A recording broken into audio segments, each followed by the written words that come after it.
आज हम क्लास 12 का चैप्टर देखने जा रहे हैं, जिसका चैप्टर का क्या नाम है, principles of inheritance and variation. ठीक है, तो ये जो चैप्टर है इसमें बेसिकली आप लोग 10th में पढ़ के आए हैं। क्या पढ़े हैं भैया? 10th में पढ़े हम लोग क्या, मेंडल का नियम और इनहेरिटेंस, ये सब पढ़ के आए हैं। आज हम लोग देखा जाएगा उसका एक लेवल अहेड हो जाएगा। जैसे हम लोग ये उसमें मेंडल के 3 नियम पढ़े थे, इसमें भी वही पढ़ेंगे, लेकिन इसमें कुछ टर्म्स बढ़ जाएंगे और इसमें कुछ मेंडल के एक्सेप्शंस आ जाएंगे कि मेंडल को कुछ चीजें फॉलो नहीं करती है। ठीक है, तो वो सब हम लोग, एक सीरीज आएगी वीडियो की, उसमें हम लोग इसको फॉलो किया जाएगा। चलिए, तो आज हम लोग देखते हैं क्या नाम है चैप्टर का, principles of inheritance and variation. पहले दो शब्दों के बारे में जान लेते हैं। ठीक है, इनहेरिटेंस और वेरिएशन के बारे में देख लेते हैं। इनहेरिटेंस क्या होता है, पहला टर्म ही हमारा। दूसरा कि इनहेरिटेंस क्या होता है।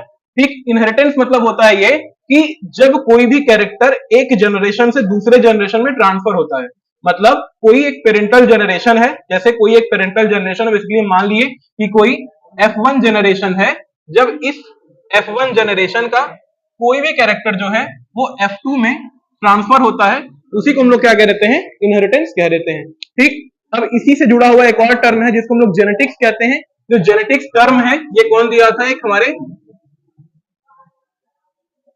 बेटसन नाम के वैज्ञानिक थे जिन्होंने इसको दिया था जेनेटिक्स टर्म। और जेनेटिक्स होता क्या है, जेनेटिक्स बेसिकली बायोलॉजी की वो ब्रांच है। ठीक है, जेनेटिक्स क्या है, बायोलॉजी की वो ब्रांच है जिसमें हम इनहेरिटेंस के बारे में स्टडी करते हैं।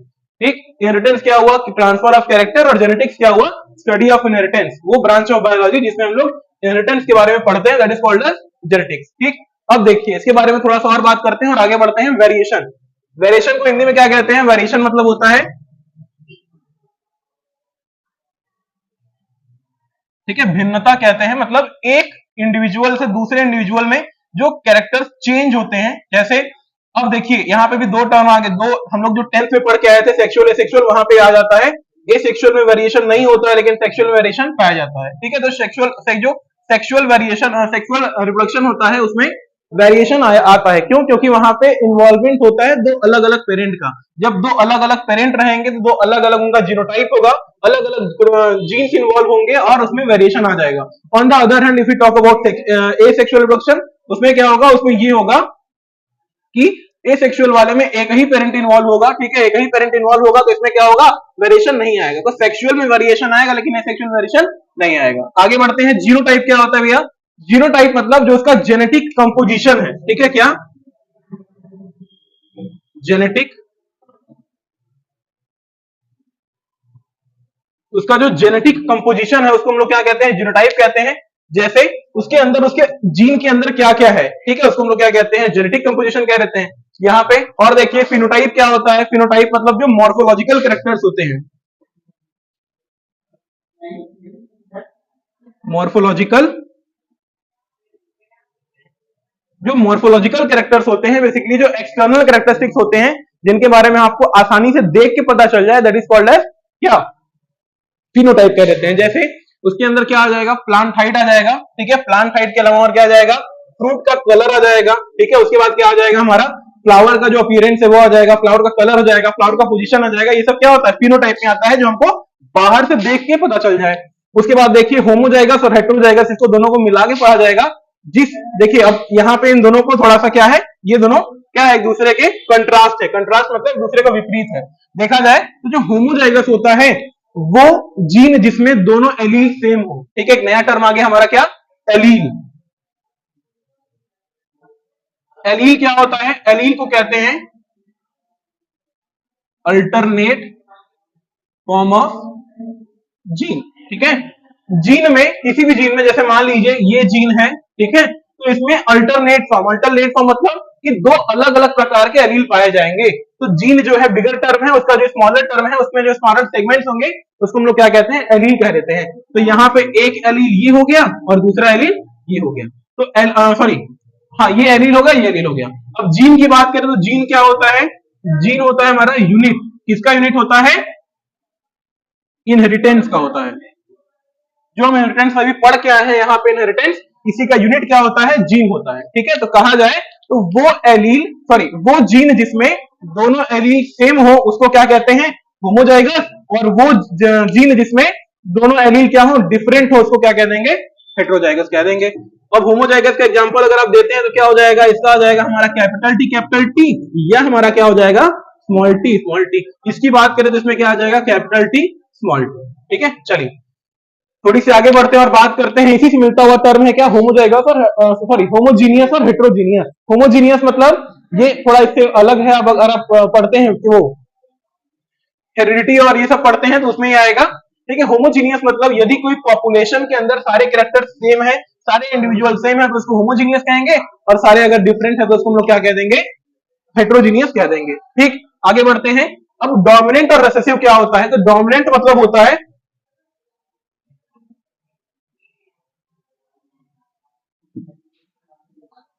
चलिए डोमिनेंट मतलब क्या होता है, वो जीन जो अपने आप को एक्सप्रेस कर सके। एक्सप्रेस कर सके मतलब क्या,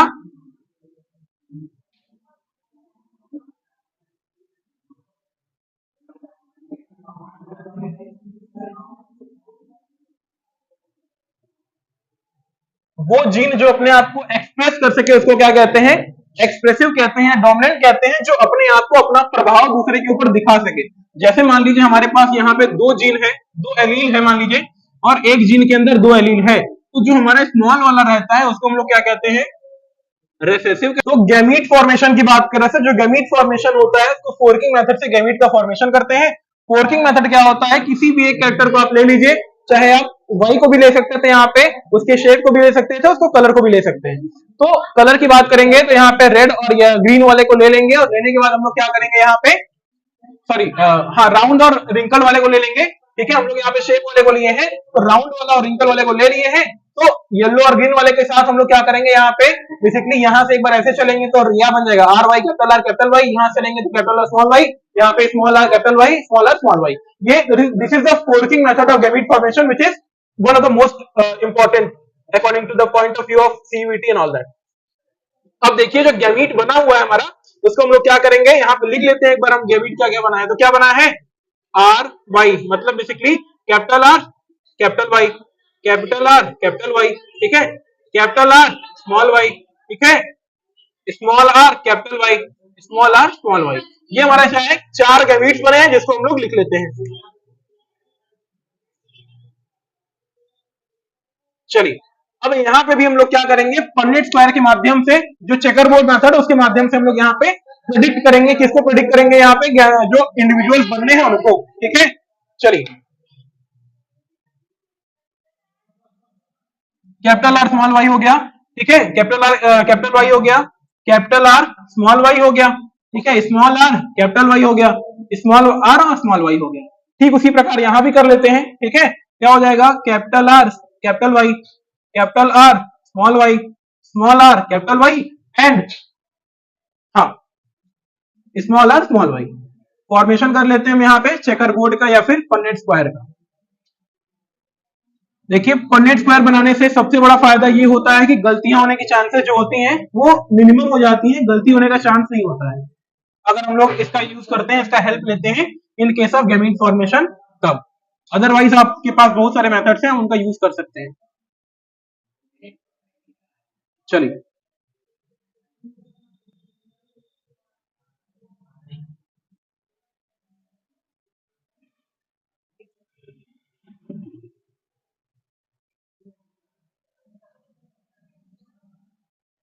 चलिए यहाँ पे थोड़ा सा गैमीट फॉर्मेशन करते हैं हम लोग।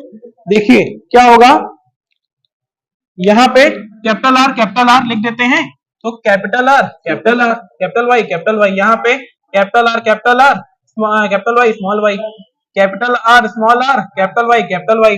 ठीक, कैपिटल आर स्मॉल वाई। ठीक है, यहाँ भी capital R small Y small Y, यहाँ भी capital R small Y, capital R capital Y small Y, capital R and small Y.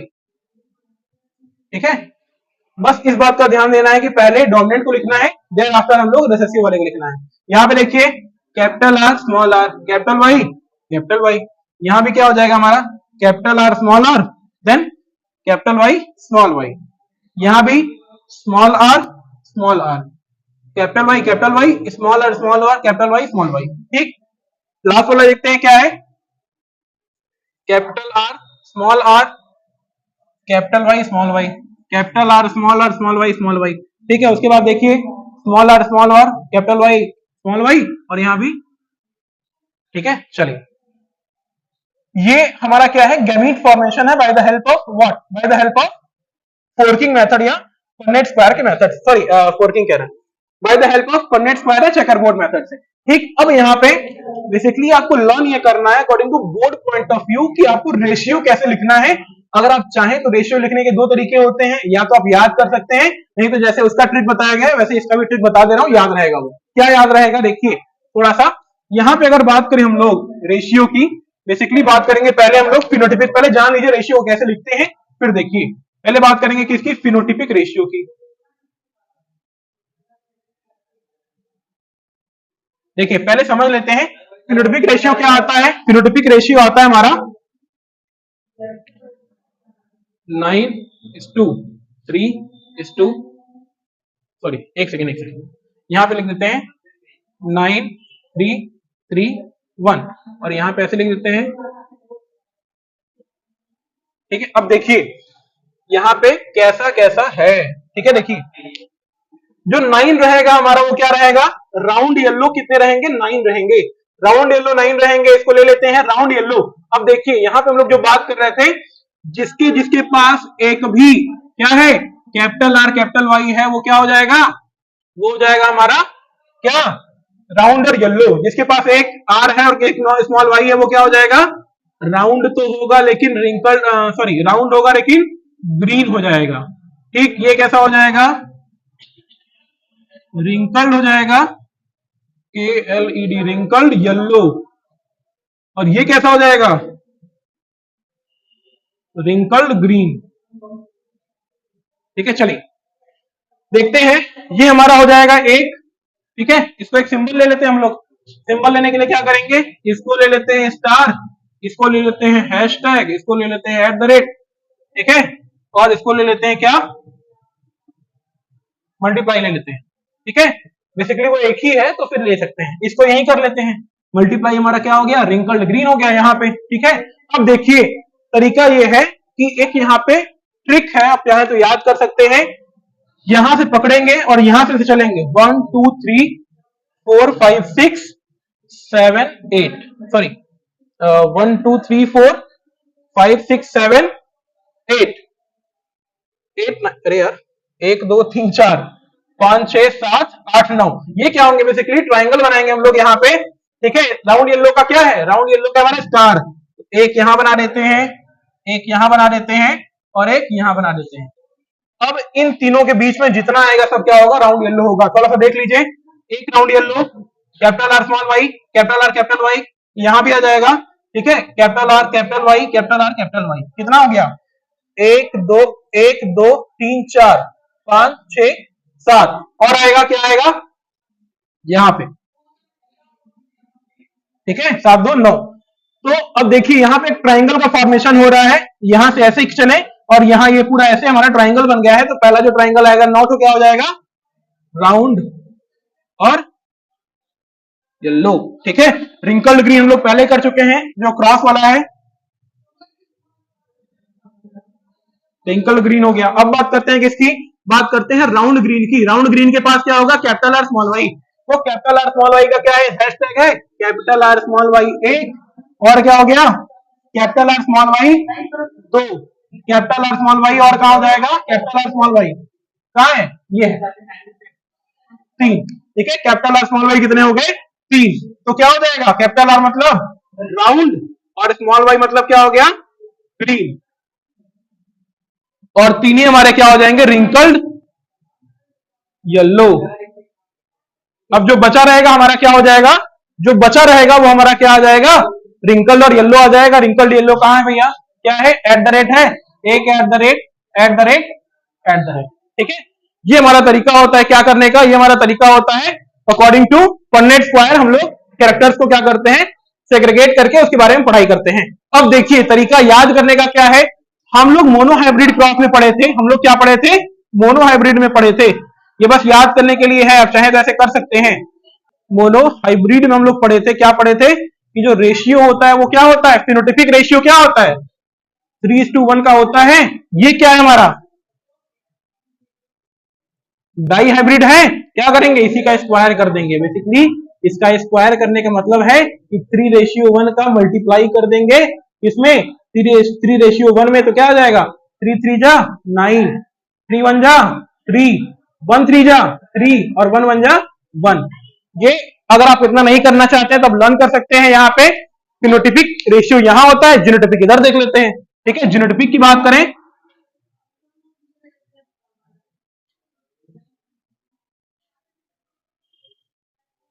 Genotypic की बात करें तो मोनोहाइब्रिड में क्या होता है रेशियो, जो मोनोहाइब्रिड होता है, मोनोहाइब्रिड में क्या होता है रेशियो, तो होता है 1:2:1 होता है। और डाई हाइब्रिड में क्या होता है, डाई हाइब्रिड में हो जाएगा 1:2:1 का स्क्वायर। स्क्वायर मतलब क्या हो गया, 1:2:1 का स्क्वायर कहने का मतलब क्या है कि 1:2:1 इंटू 1:2:1 मल्टीप्लाई कर दिए, क्या आ गया। अब इसका इसमें मल्टीप्लाई करेंगे, 1 1 जा 1, 1 2 जा 2, 1 1 जा 1 रेशियो, 2 1 जा 2, 2 2 जा 4, 2 1 जा 2 रेशियो 1:2:1। ठीक है, ये हमारा क्या तरीका होता है डायहाइब्रिड क्रॉस का जीनोटिपिक रेशियो निकालने का। 1:1, 2:4:2, 1:1 रेशियो होता है किसका, डायहाइब्रिड क्रॉस का हमारा जीनोटिपिक रेशियो ऐसे निकालते हैं। चाहे तो आप याद कर सकते हैं, अगर आपको याद नहीं करना है तो इस ट्रिक से भी निकाल सकते हैं। ठीक, मोनोहाइब्रिड में 1:1 का स्क्वायर कर देंगे, डायहाइब्रिड में इसमें क्या करेंगे 3:1 होता है मोनोहाइब्रिड में, डायहाइब्रिड में क्या करेंगे इसी का स्क्वायर कर देंगे। ठीक, ये 3 नियम थे मेंडल के। हमने कौन कौन से नियम पढ़े, law of dominance, law of segregation of, law of independent assortment. कौन कौन से, लॉ ऑफ डोमिनेंस पढ़े, लॉ ऑफ सेग्रीगेशन पढ़े और लॉ ऑफ वो पढ़े इंडिपेंडेंट असॉर्टमेंट पढ़े। उसके अलावा क्या पढ़े, और जो बेसिक टर्मिनोलॉजीज है मेंडल के बारे में और जो बेसिक टर्मिनोलॉजीज है जेनेटिक्स के वो पढ़े। अब थोड़ा सा देखते हैं कि मेंडल को क्यों उतना रिकॉग्निशन नहीं दिया गया था। जब मेंडल अपना काम कर रहे थे तो 2-3 रीजन था मेंडल को उतना रिकॉग्निशन न देने का। क्या था पहला रीजन, वो जो एरा था वो डार्विन का सुप्रीम एरा चल रहा था। मतलब डार्विन का, जैसे इस टाइम अगर हमारे ऑनरेबल प्राइम मिनिस्टर हैं, उनका सुप्रीम एरा चल रहा है, ठीक है, तो उनके खिलाफ अगर कोई कुछ बोलता है तो वो बेसिकली उसको कंसिडर नहीं करते हैं। सेम तरीके से डार्विन का उस टाइम सुप्रीम एरा चल रहा था, उनको कोई रिकॉग्नाइज नहीं किया उतना, क्योंकि वो उतना बेसिकली डार्विन का एरा चल रहा था, तो मेंडल को रिकॉग्नाइज नहीं किया गया। दूसरा कारण ये था कि मेंडल का जो बैकग्राउंड था, मैथमेटिशियन वाला बैकग्राउंड था, वो मैथमेटिशियन भी थे और एक प्राइस्ट थे, तो उनको अंडरस्टिमेट कर दिया गया कि वो बायोलॉजी के बारे में क्या ही बता पाएंगे और ये सब को लेके। तो ये सब कारण था, और मेंडल ने अपने काम को उतना हाईलाइट भी नहीं किया था।